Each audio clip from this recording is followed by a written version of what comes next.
Halo, selamat bergabung kembali di podcast saya, Amalia Sustikarini. Saat ini melalui sambungan Zoom, saya telah terhubung dengan Konsul Jenderal Republik Indonesia di Sydney, Bapak Heru Hartanto Subolo. Bapak Heru Subolo menempuh pendidikan sarjananya di Universitas Padjadjaran Bandung dan master di bidang International Development Studies, The Norman Peterson School of International Affairs, Carleton University, Ottawa, Kanada. Beliau bergabung dengan Kementerian Luar Negeri Republik Indonesia pada tahun 1991 dengan penempatan pertama sebagai Wakil Konsul di KJRI Houston, Amerika Serikat pada tahun 2000. Sebelum menjabat sebagai Konsul Jenderal RI di Sydney, Australia, Bapak Heru pernah menjabat sebagai Sekretaris Pertama di KBRI Oslo dan Minister Counselor di KBRI Washington DC. Saya akan berbincang-bincang dengan Bapak Heru Subolo seputar peran KJRI Sydney dalam masa pandemi COVID-19 dikaitkan dengan fungsi pelayanan dan pelindungan WNI, pengarus utamaan gender di Kementerian Luar Negeri Indonesia, serta bagaimana peringatan HUT RI mendatang di bulan Agustus ini akan dilakukan dengan mengikuti protokol kesehatan. Mari simak perbincangan saya dengan Bapak Konjen Heru Subolo berikut ini.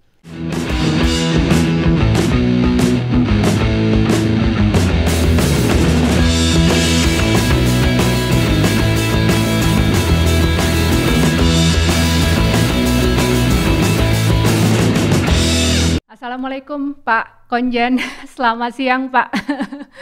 Waalaikumsalam warahmatullahi wabarakatuh. Apa kabar Terima Pak? kasih Bu Amalia undangannya. Saya yang terima Senang kasih bisa Bapak sudah bergabung di podcast menyempatkan Ibu. untuk bisa hadir di podcast saya Pak. Terima kasih, saya senang sekali bisa berbincang-bincang dengan Bapak. Sebelumnya saya sudah juga berbincang-bincang dengan Ibu Ayu dari ITPC ya Pak ya. Itu juga kan bagian Ya, dari program Konjen juga ya Pak ya, ya seputar benar, benar. IASEPA. Dan saya pikir saya juga dan pendengar podcast saya juga tentunya ingin tahu lebih banyak nih tentang aktivitas di KJRI secara lebih luas ya Pak ya, selain aspek perdagangan tadi itu. Ya, Oke, oke, begini Pak, COVID-19 ini kan menimbulkan perubahan di banyak aspek ya Pak ya, termasuk juga tentunya untuk pelayanan diplomatik dan termasuk juga tentunya di KJRI Sydney yang membawahi wilayah negara bagian New South Wales, Australia dan Queensland ya Pak ya. Itu kan 3 betul, wilayah yang sangat besar nih kalau digabung. Sepertinya ini adalah betul. konjen dengan wilayah paling luas di Australia ya Pak ya, seperti itu? Benar, benar Oke, Bu Amalia. iya Ya, kita tentunya. covering sekitar 40%. 40% dari Ya, seluruh wilayah 40% dari Australia seluruh ya. wilayah Australia. Oke. Ya. Oke, tentunya sibuk sekali dan loadnya sangat banyak ya Pak ya, terutama dalam masa pandemi COVID ini. Nah, jadi selama masa pandemi COVID ini perubahan signifikan apa sih Pak yang terjadi dalam pelayanan kegiatan konsuler Pak? Dan isu apa yang paling sering ditemui di kalangan WNI khususnya di wilayah KJRI Sydney akibat dampak dari COVID-19 ini Pak? Terima kasih. Jadi perubahan signifikan yang kami lakukan utamanya adalah menyikapi kebijakan pemerintah Australia Oke, dan juga tentunya kebijakan pemerintah oke, Indonesia dalam kaitan dengan pencegahan penyebaran virus oke, COVID-19 dan utamanya tetap meningkatkan pelayanan dan perlindungan warga negara Indonesia. oke. Dalam kaitan ini kami melakukan beberapa penyesuaian. Ya. Yang pertama terkait dengan kebijakan untuk pelayanan publik. Semua dokumen pemohon untuk pelayanan di KJRI Sydney disampaikan melalui jasa pos, Oke. kecuali untuk pelayanan paspor Republik Indonesia Mm-mm. yang tetap harus datang di KJRI Sydney karena ada hal yang kami tidak bisa lakukan melalui daring, ya, Oke. yakni harus dengan biometrik, Betul, ya, betul. foto, sidik jari dan sebagainya yang disesuaikan dengan kaidah modern pencetakan paspor Oke. Republik Ya. Indonesia. Yang kedua tentu saja sesuai dengan kebijakan pemerintah Australia untuk protokol kesehatan, ya, kemudian juga self social distancing dan sebagainya. Kami juga melakukan penyesuaian untuk ketika pemohon datang di KJRI, Oke. yakni melakukan pengukuran suhu tubuh, Mm. pencucian tangan, penyemprotan desinfektan, kami menyediakan hand sanitizer, bahkan juga beberapa hal kita lakukan juga untuk mask covering Oke. itu. Kami juga melakukan himbauan melalui sosial media KJRI Sydney untuk senantiasa mematuhi ketentuan pemerintah karena dari waktu ke waktu keadaannya sangat dinamis. Betul. Ya. Seperti saat ini pemerintah New South Wales juga menghimbau dengan sangat untuk menggunakan masker ya Pak ya. Masker ya Apabila di beberapa tempat. betul Ya, tidak bisa menghindari tidak bisa melakukan social distancing ya Pak ya, dianjurkan ya, untuk menggunakan masker. Betul itu. Kami juga melakukan beberapa langkah, misalnya bagi warga Indonesia yang stranded di Australia pada awal-awal gejala COVID ini terjadi di Australia, kami melakukan langkah-langkah untuk penyelamatan awak-awak kapal pesiar yang stranded di ABK, ya. di Sydney, ya, membantu mereka merepatriasi dan sebagainya. Dan isu yang sering ditemui di kalangan warga negara Indonesia di Sydney akibat dampak dari COVID ini paling tidak ada beberapa hal. Yang pertama, pemberian bantuan logistik bagi warga negara Indonesia. Yang kami alami kemarin adalah para student, ya, pelajar kita yang terkena dampak langsung maupun working holiday visa. Jadi warga negara kita yang bekerja sambil traveling di sini, ya, karena mereka terkena dampak signifikan karena secara mendadak harus diputuskan, pekerjaannya kembali juga sulit, penerbangan juga memerlukan waktu, sementara mereka harus menyewa rumah, menyewa pemondokan, dan sebagainya. Sehingga langkah pertama yang kami lakukan pemberian bantuan logistik. Kita 3 kali melakukan tahapan bantuan logistik, bahan-bahan pokok utamanya kepada teman-teman ini. Ada sekitar 494 total warga negara Indonesia yang terkena dampak kemarin. Baik working holiday visa maupun pelajar.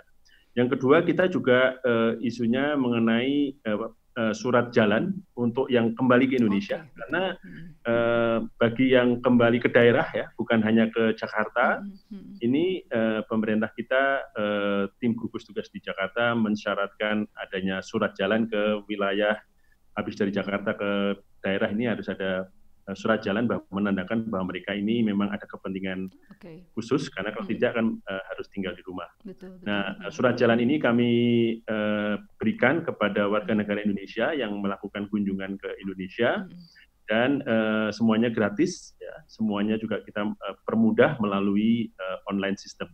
Oke, terima kasih atas penjelasannya Pak yang sangat elaboratif. Jadi kalau bisa saya simpulkan di sini, yang dilakukan oleh KJRI Sydney itu dikaitkan dengan pelayanan konsuler, ya Pak ya. Ada perubahan prosedur tentunya dengan mengikuti protokol kesehatan secara ketat, ya Pak ya, dan sebisa mungkin dilakukan secara daring, secara online, kecuali untuk paspor yang memerlukan biometrik, ya Pak ya. Kemudian juga penyuluhan secara terus-menerus tentang protokol kesehatan yang dijalankan atau diperintahkan oleh pemerintah negara bagian masing-masing. Dalam hal ini misalnya New South Wales, ya Pak ya. Akhirnya Australia muncul juga dengan peraturan masker ini kan Pak ya. Kayak dari awal kan selalu penekanannya adalah kalau ada gejala gitu ya. Nah, kalau saya sendiri, karena kita kan kalau di Indonesia sudah lebih terbiasa ya Pak ya pakai masker. Kalau saya lebih memilih pakai masker kemanapun gitu. Tapi ternyata itu belum diterapkan di Australia. Namun melihat kasusnya makin banyak sekarang, akhirnya keluar juga peraturan itu ya Pak ya.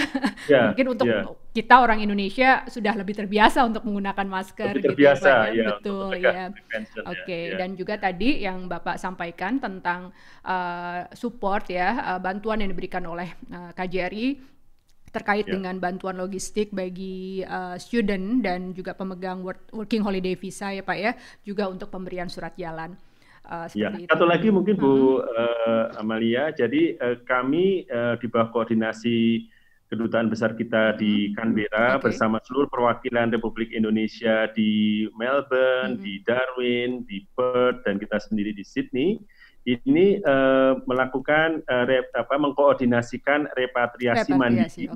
Ya, repatriasi mandiri kepada mahasiswa-mahasiswa Indonesia yang akan pulang ke Indonesia, baik karena memang sudah selesai ataupun karena ada alasan-alasan lain. Karena tidak mudah mereka melakukan perjalanan pulang, kecuali selain karena kondisi COVID yang masih melanda di Indonesia, juga karena keterbatasan penerbangan yang ada dari betul, Pak. Australia ke Ke Indonesia Indonesia ya. Sementara ini kan hanya di 2 tempat saja, di kita dan di Melbourne. Oke, ya, itu tentunya sangat berarti ya Pak ya. Ya walaupun itu tadi repatriasinya mandiri bisa dilakukan sendiri, tapi dengan adanya dukungan dari KJRI tentunya kami dan warga negara Indonesia lain merasa mendapat support yang luar biasa ya Pak ya, dari negara-negara hadir lah gitu ya Pak ya, untuk ada di saat-saat krisis seperti ini. Nah saya juga membaca Pak di beberapa sosial media itu banyak juga inisiatif yang dilakukan oleh komunitas di Sydney ya Pak ya, dan New South Wales serta negara bagian lain yang di bawah wilayah KJRI ini untuk juga menggalang dana dan melakukan penyaluran bantuan secara mandiri juga ya Pak ya. Tentunya ini membantu sekali konjen juga seperti itu ya Pak ya.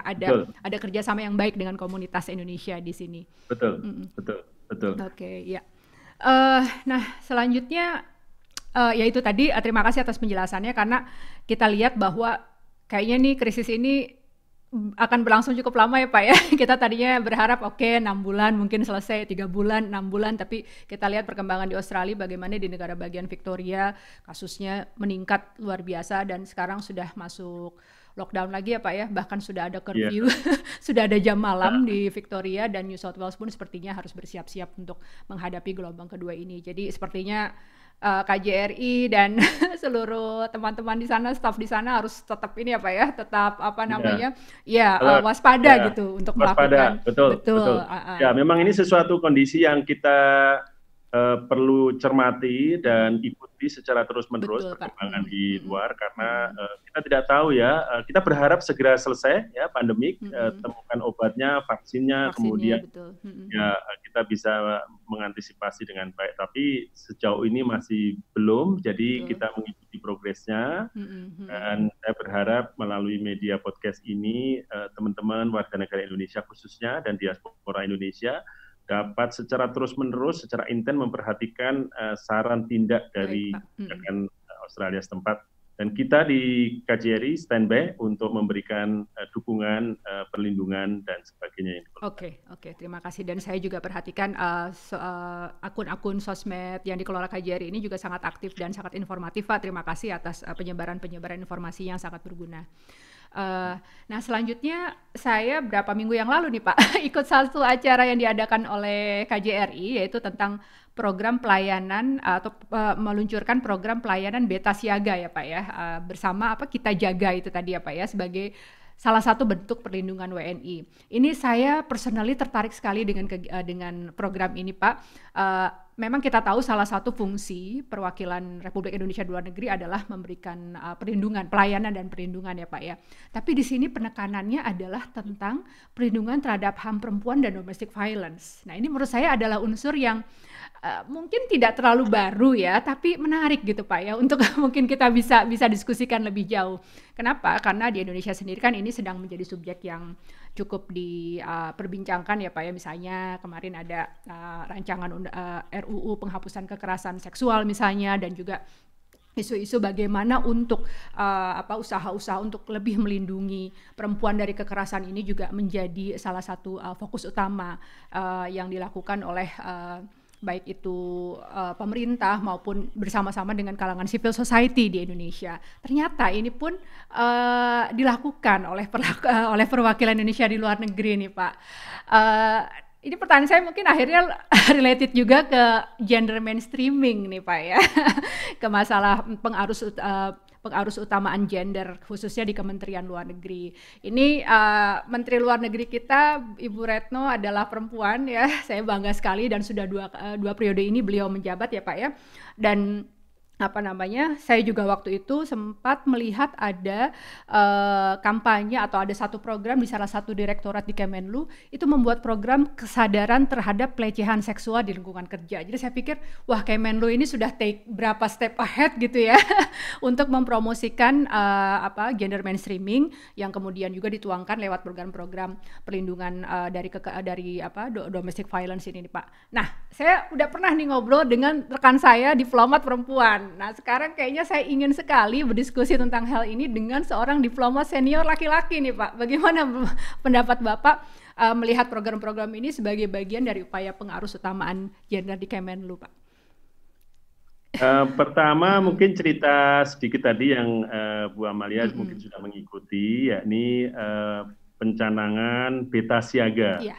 Jadi bersama kita jaga, kita saling jaga. Bersama ini merupakan jargon pelayanan perlindungan WNI KJRI Sydney ya, yang kita lakukan dengan koordinasi stakeholder setempat. Karena bagaimanapun juga kita harus memperhatikan sistem yang berlaku di Australia ini mengenai perlindungan wanita dan anak ya, khususnya apabila terkena domestic violence ya, domestic and family violence. Ini salah satu isu yang menurut informasi juga keadaannya cukup meningkat di tengah lockdown gitu, di tengah pandemik begitu ya. Ini kami juga sangat khawatir untuk itu, maka kami meluncurkan jargon itu.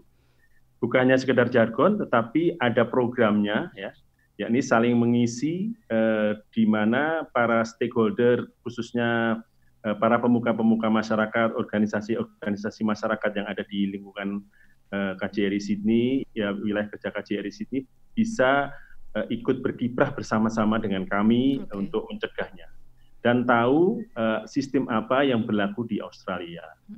Ini juga kami lakukan seiring dan sejalan dengan pusat ya, untuk bisa meningkatkan kapasitas kita di dalam rangka pelindungan WNI melalui prevensi, pencegahan. Nah, ini kami lakukan tidak hanya dengan cara tatap muka seperti kemarin untuk memberikan edukasi, tetapi juga melalui website. Kami sekarang sedang menyusun konten di sosial media dan website kita mengenai pencegahan perlindungan wanita dan anak di tengah apabila menjumpai domestic and family violence di Australia.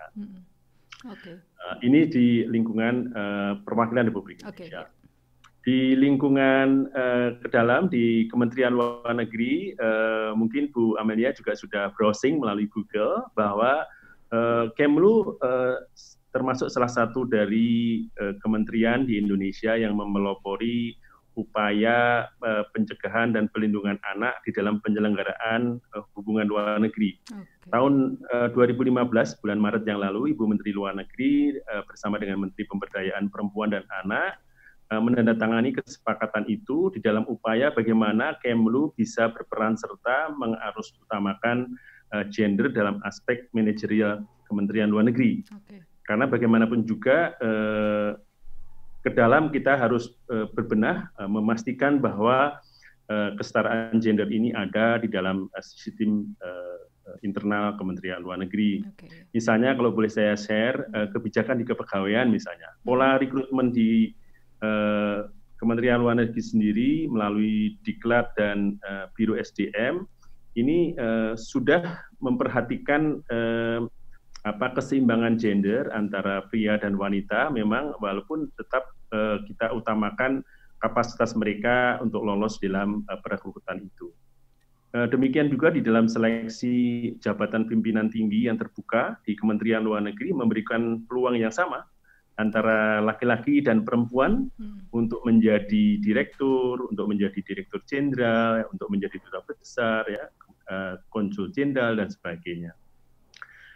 Yang kedua juga penyesuaian di fasilitas kepegawaian di Kementerian Luar Negeri, seperti juga peraturan bagi diplomat laki-laki dan diplomat perempuan, mungkin yang menikah bersama-sama, penempatan mereka di perwakilan, ini juga disesuaikan juga dengan keluarganya dan sebagainya. Infrastruktur juga di responsif gender, jadi ya pengadaan fasilitas penunjang ya, untuk hak-hak reproduksi pegawai, perempuan dan anak, ya ada ruang laktasi, tempat penitipan anak, musola yang terpisah, ya pelayanan publik.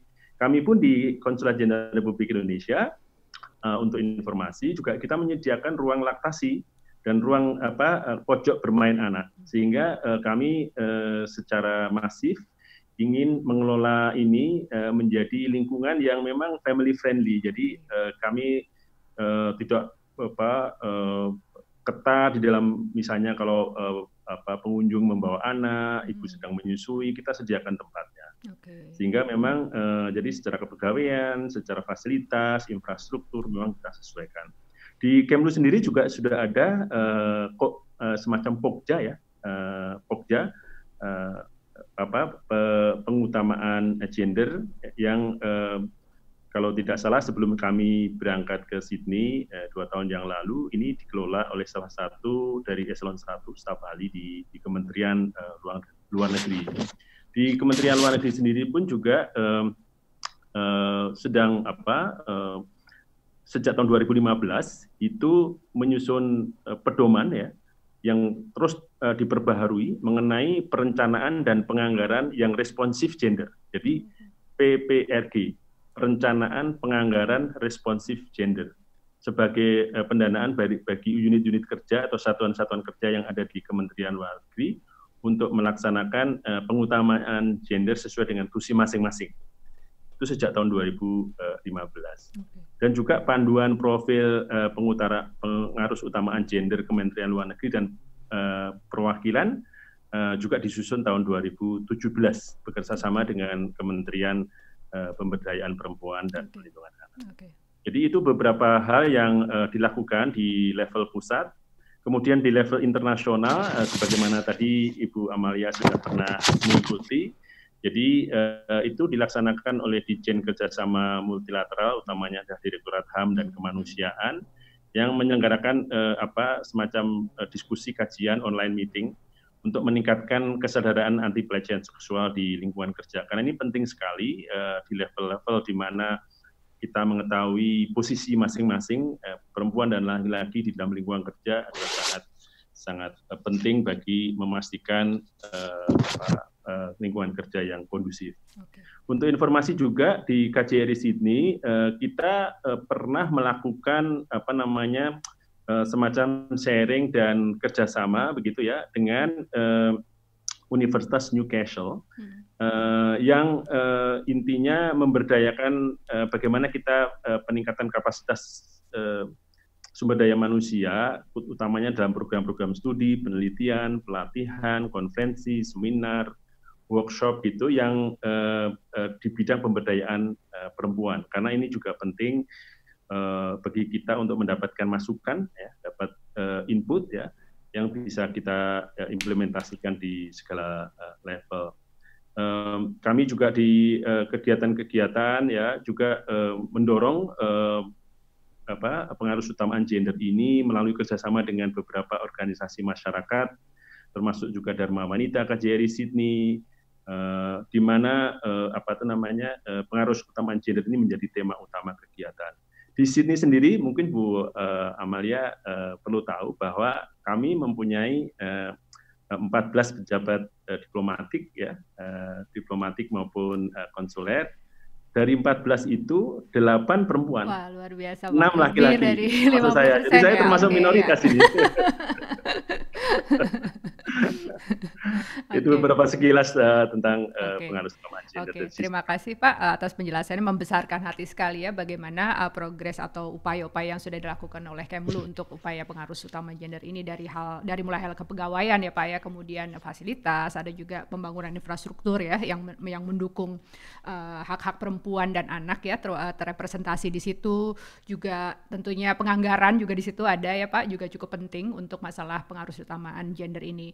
Nah tadi poin Bapak menarik khususnya tentang program Beta Siaga ini Pak. Bapak mengatakan bahwa ini dikaitkan dengan situasi lokal, maksudnya situasi di Australia sendiri ya Pak ya, di mana ada kecenderungan meningkatnya domestic violence pada saat pandemi ini, di mana kita harus lebih banyak di rumah ya Pak ya, dan seperti kita ketahui domestic violence, kekerasannya terjadi memang di dalam rumah tangga gitu.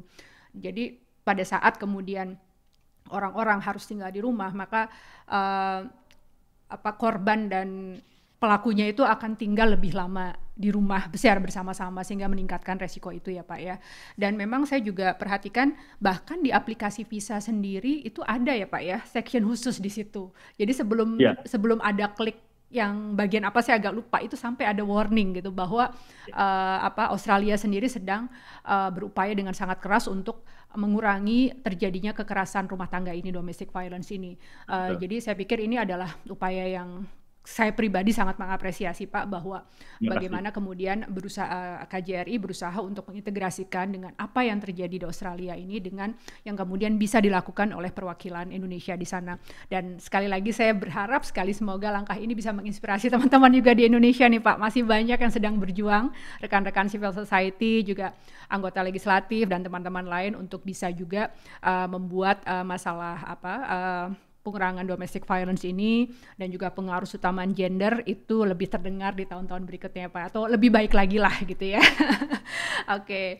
Nah ini Pak terakhir, kan udah masuk bulan Agustus nih Pak.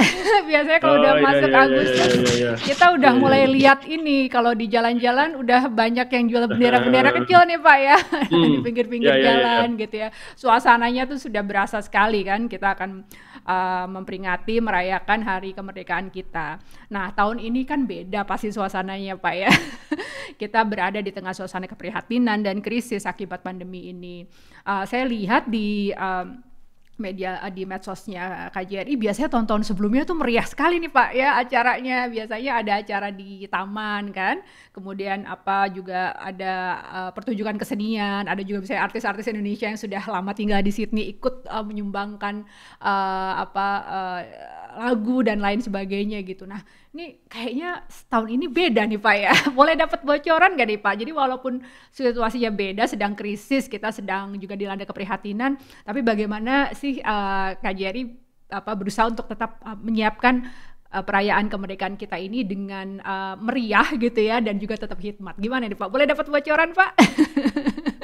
Terima kasih pertanyaannya Bu Amalia. Saya kira peringatan HUT Kemerdekaan Republik Indonesia ini adalah salah satu hari nasional yang sangat penting bagi bangsa Indonesia. Namun demikian tentunya penyelenggaraannya sendiri menyesuaikan dengan keadaan sekitar, artinya di mana lingkungan kita berada. Kami juga mengikuti arahan dan petunjuk dari pusat terkait dengan penyelenggaraan Hari Ulang Tahun Kemerdekaan Republik Indonesia, yang memang tahun ini, tahun 2020 ini sebenarnya tahun yang istimewa karena tahun ke-75 ya Pak. Kemerdekaan Republik Indonesia. Namun demikian karena pandemi COVID, tentunya ini akan kita sesuaikan dengan situasi dan kondisi setempat, di mana pemerintah Australia juga masih menerapkan protokol kesehatan, ya, 4 square meter social distancing dan sebagainya. Kami sendiri sementara ini memang mengikuti arahan pimpinan atasan pusat akan menyelenggarakan kegiatan pengibaran bendera merah putih dengan simple, sederhana, efektif, efisien, dan juga memperhatikan protokol kesehatan. Kemungkinan kami akan melakukannya sebagaimana biasa di Wisma Indonesia. Namun demikian, kalau dilihat dari protokol yang ada, kami pada tahun ini agak berbeda, mungkin tidak bisa mengundang banyak orang. Kemungkinan juga kalau lihat square meternya hanya bisa melibatkan kelompok kecil pengibar bendera dengan beberapa pengunjung. Namun demikian apabila nanti diizinkan atau situasi membaik, kami juga akan mengundang beberapa perwakilan masyarakat saja. Mungkin berbeda yang tahun lalu, bahkan Wisma pun tidak cukup. Bahkan sebenarnya tahun ini kita ingin menyelenggarakan seperti tahun lalu di luar, begitu ya. Tetapi kondisi tidak mengizinkan. Yang penting adalah khidmat, kita tetap menyelenggarakan kegiatan ini sesuai dengan prosedur, dan kita merayakannya dari hati yang paling dalam untuk doakan seluruh rakyat Indonesia dan warga negara Indonesia di luar negeri aman, selamat, dan sehat. Betul sekali Pak. Mudah-mudahan dengan penyelenggaraan yang singkat, simple dan efisien ini bisa kita tetap menghargai upaya pahlawan Republik Indonesia yang telah menggerakkan dan membuat negara kita yang merdeka seperti yang kita alami sampai hari ini. Betul Pak, dan di usia 75 tahun ini mungkin ya kita menjadi bahan refleksi kita bersama ya Pak ya, di tengah suasana keprihatinan ini, dan mungkin kita juga bisa berefleksi untuk pahlawan-pahlawan baru nih Pak. Sebetulnya bukan baru juga sih, tapi kita akhirnya baru terasa bahwa mereka luar biasa sekali. Jasanya itu pahlawan kesehatan ya Pak ya, yang bertugas di garis terdepan ini, para dokter, para perawat yang sedihnya beberapa bahkan harus kehilangan nyawanya ya Pak ya, untuk bisa menolong saudara-saudara kita yang terkena COVID-19 ini, seperti itu.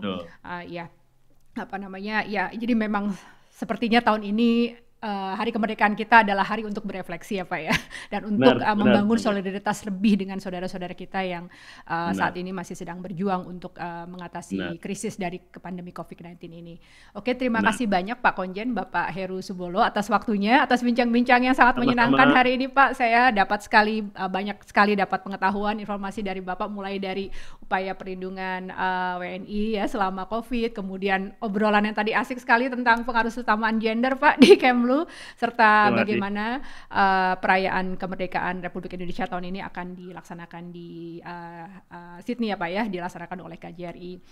Terima kasih sekali lagi, salam Pak untuk rekan-rekan di KJRI. Mudah-mudahan nanti kapan kalau situasi sudah membaik bisa main juga di sana, bersilaturahmi secara langsung ya Pak ya. Yang tenang hati. Ya, tetap semangat dan tetap jaga kesehatan Pak. Terima kasih. Selamat sore. Assalamualaikum warahmatullahi wabarakatuh. Waalaikumsalam warahmatullahi wabarakatuh. Salam sehat. Salam sehat, Pak. Demikian perbincangan saya dengan Konjen Republik Indonesia di Sydney, Bapak Heru Subolo, seputar peran KJRI dalam masa pandemi COVID-19 dikaitkan dengan fungsi pelayanan dan perlindungan WNI, pengaruh utamaan gender di Kementerian Luar Negeri, serta bagaimana peringatan HUT RI bulan Agustus ini akan dilakukan oleh KJRI Sydney. Silakan subscribe channel ini untuk mendapatkan update tentang episode menarik dan baru lainnya. Salam sehat, tetap semangat.